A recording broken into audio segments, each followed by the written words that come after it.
আজ একটা অন্যরকম রেসিপি এনেছি। এখানে দেখিয়ে দিচ্ছি আগে জিনিসগুলো কি কি আছে। আলু আর বেগুনটা ডুমো ডুমো কেটেছি, পেঁয়াজ কুচিয়েছি, লঙ্কা, আদা রসুন বাটা আর হলুদ গুঁড়ো, লঙ্কার গুঁড়ো। এটা আমি ইলিশ মাছ দিয়ে করছি। প্রথমে মাথাটা ভেজে নিচ্ছি, মুড়োটা। আর তারপরে দেখো এখানে কড়াইতে পেঁয়াজ দিয়ে দিচ্ছি। এটা তোমরা যে কোনো মাছ অনেক দিন ধরে ফ্রিজে রাখা থাকলে করতে পারো, টাটকা মাছে করো না।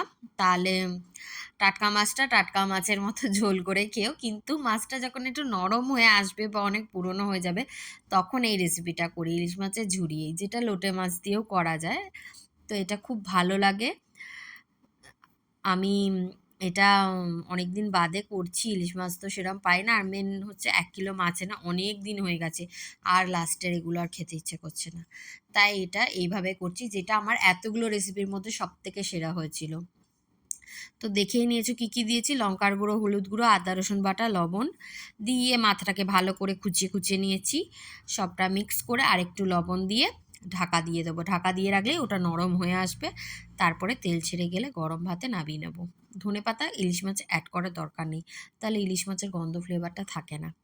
তাই আমি ধনেপাতাটা আর অ্যাড করিনি। অন্য কোনো মাছ হলে ধনেপাতা অবশ্যই অ্যাড করো। আর সবশেষে একটুখানি ইলিশ মাছ ভাজার তেলটা দিয়ে দিলাম। কিছুক্ষণ ঢাকা দিয়ে রাখবো। ফ্লেভারটা পুরো গম গম করবে, আর গরম গরম ভাতেই এটা খুব ভালো লাগে। ভাতের সাথে মাখলে কাঁটাগুলো আপনি আপ উঠে আসবে, তখন বাদ দিয়ে ফেলে দেবে। ভিডিও ভালো লাগলে অবশ্যই করেই সাবস্ক্রাইব করুন আর লাইক করুন পাশে।